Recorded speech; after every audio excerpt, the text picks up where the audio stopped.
John?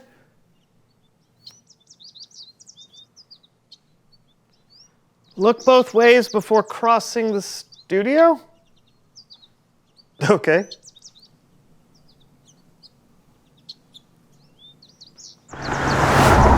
Ah! What?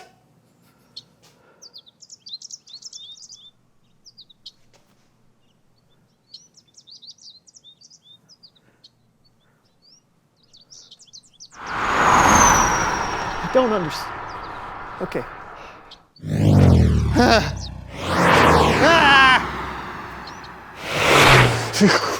Okay, here goes nothing.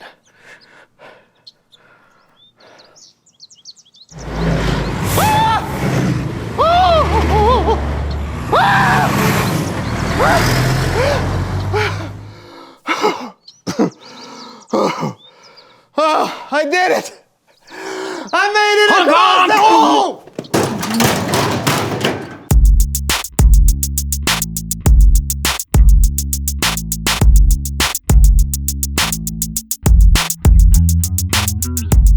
Hello everyone, I'm Brandon. I'm John. And welcome to the So-and-So Show. Happy February. Did you say February? Yeah. I know there's an R there, but most people don't pronounce it. Oh, well, most people are wrong. Yeah, you pronounce the R because in February you always make a good roux. Actually, the extra R comes from the original Roman calendar when it was called Februarius. But most people don't pronounce the first R because it produces a cluster of consonants that isn't commonly used in modern English. Well, some of us February. Also, a roux is something used in cooking to thicken cream sauces or gravy, for those of you that don't. You know what? Why are we even talking about this? Because it's February, Oh, and I'm making a bowl of Fruit Loops. Oh, look at that. Oh, yeah. That's gonna be tasty. Sticks to your ribs. You're not going to eat that, are you? Absolutely. Did someone say manners? Oh, Melinda Manners, I'm so glad that you're here. Happy to be here. I go wherever the wind or the charge of my electric bicycle takes me. Oh, well, for those of you who haven't met Melinda, she's an expert on all things proper and mannerly. Indeed. Yes, now tell Brandon the proper way to pronounce the month we are currently in. Ah, the proper pronunciation for the second month of the year is February. I know that. Because of... let's see, not that. Let's see, just looking for these.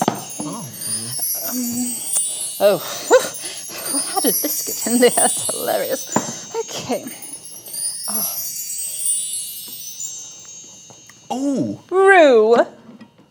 That is not why people... They were going to call the month February gravy, but cooler heads prevailed. I think this show has run a bit off course. Oh, well. When you don't know which way to turn, look for the sign to allay your concern. A sign? Of course. When you are lost or off course, there are often signs to help point you in the right direction. You mean like road signs? I usually don't pay any attention to those. Oh, you mustn't do that. Oh, no. No? No. Oh. Without road signs, how would one know the rules of the road? No. Rules are there for us to follow when you run, when you drive, or when you eat a marshmallow. What are the rules for eating a marshmallow? Let's play a game. Oh, look over there. What? Voila! Wow! Amazing. This game is called Name the Road Sign. Awesome! Oh, really? Road signs will be displayed on the video monitor, and you will take turns to see how many signs you can identify. John will go first. Great! And start. Okay, stop sign, yield sign, railroad crossing, no left turn, pedestrian crossing, school zone, narrow bridge, merge, construction zone, bicycle crossing, divided highway, low clearance, one way, T intersection. No U-turn. Oh! Excellent work, John. You certainly know how to respect the rules of the road. 15 points. Yes! Brandon, and go. Okay, look in all directions. Whirlpool ahead. Broken circle. Circle. Traffic circle. Yes. Yeah. Look both ways before you cross the street. Parallel lines. Oh no, parallel parking. Both ways when you. Oh, two-way traffic. H. The letter H. Halt. It's like a stop sign, but it's a halt sign. Halt. No. Okay. Helicopter landing pad with a helicopter. H is a. Hiya. Hello. Howdy do, stranger. Welcome to our town. Time is up. That was, of course, Hospital. and a bonus point for John. That's no fair. His were way easier. No. Very well. Let's do another round. This time you will both be allowed to answer at once. Yes. And begin. Okay. Spaghetti Junction. Only drive in reverse. Oh no, that's Steep cliff. Use Oh, caution. wow. Look out, Low-flying look, airplane. Oh, that's Alpaca crossing. Llama crossing. Unicorn crossing. the one with the Camel crossing. No, still with the one. No with right turn of driving a camel. Warning! Killer mosquitoes. Chickens playing chicken. Oh. And one more. Wait!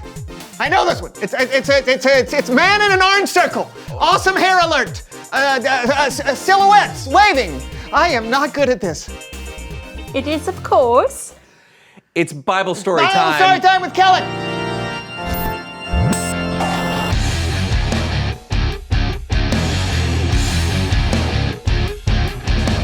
Kellen, what's up, friend? Not much. How's it going over there? Yeah, pretty swell. You got a Bible story for us today? I do indeed. And we'll be telling it today with Laundry Theater.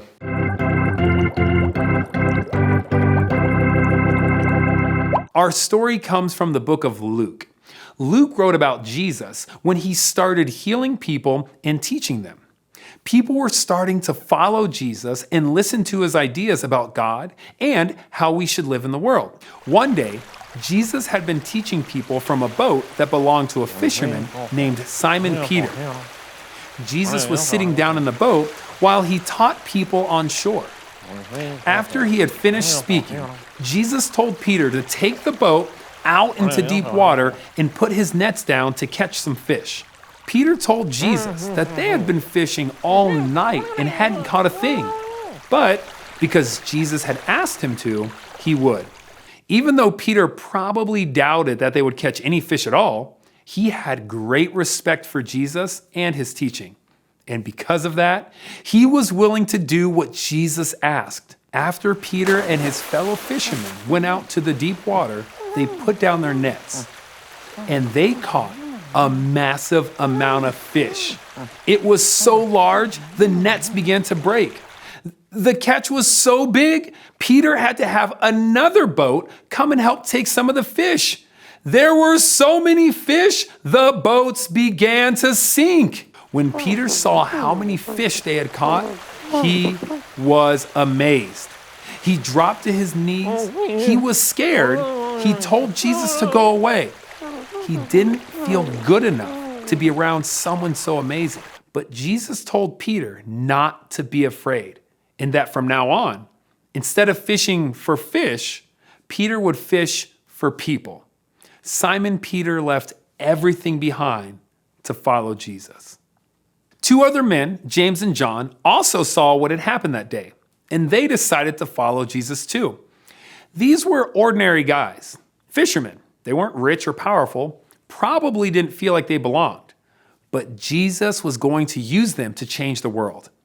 And not long after that, Jesus met someone else, a tax collector named Levi, who was more commonly known as Matthew. Now, back then, tax collectors were generally not liked by people. But when Jesus saw Matthew, Jesus told him to follow him. And Matthew immediately got up and left everything and followed Jesus. Then Matthew threw Jesus a banquet, or a party, and there were other people there, other tax collectors. And some of the religious leaders were not too happy about that. They complained and asked why Jesus would eat with tax collectors and sinners. Well, Jesus told them that it is not the healthy that need a doctor, but the sick. Jesus wasn't looking for the people who thought they were right with God to follow him. He was looking for those who needed help.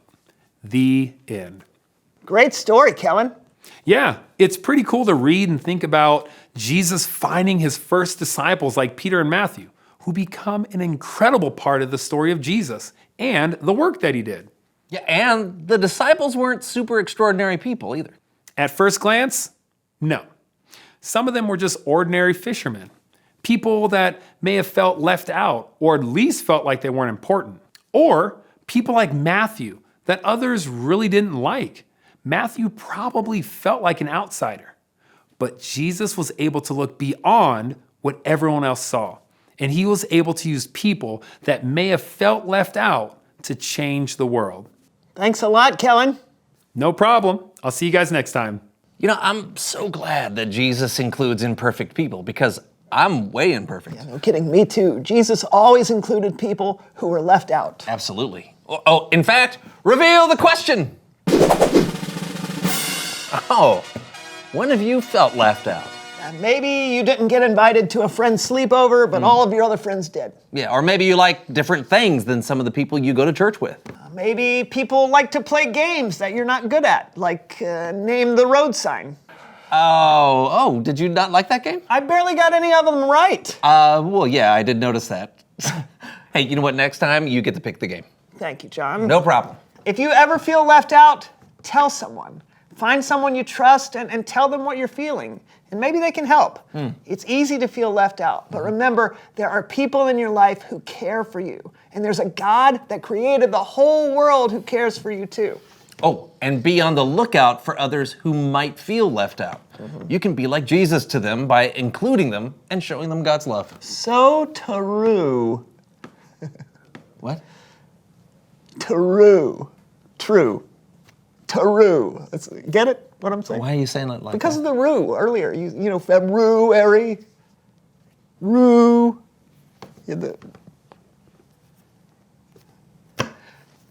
Well, that's all the time we have today, but we'll see you next time on the So-and-So Show. Remember the rue at the beginning of the show? You had the rue out. We argued about February.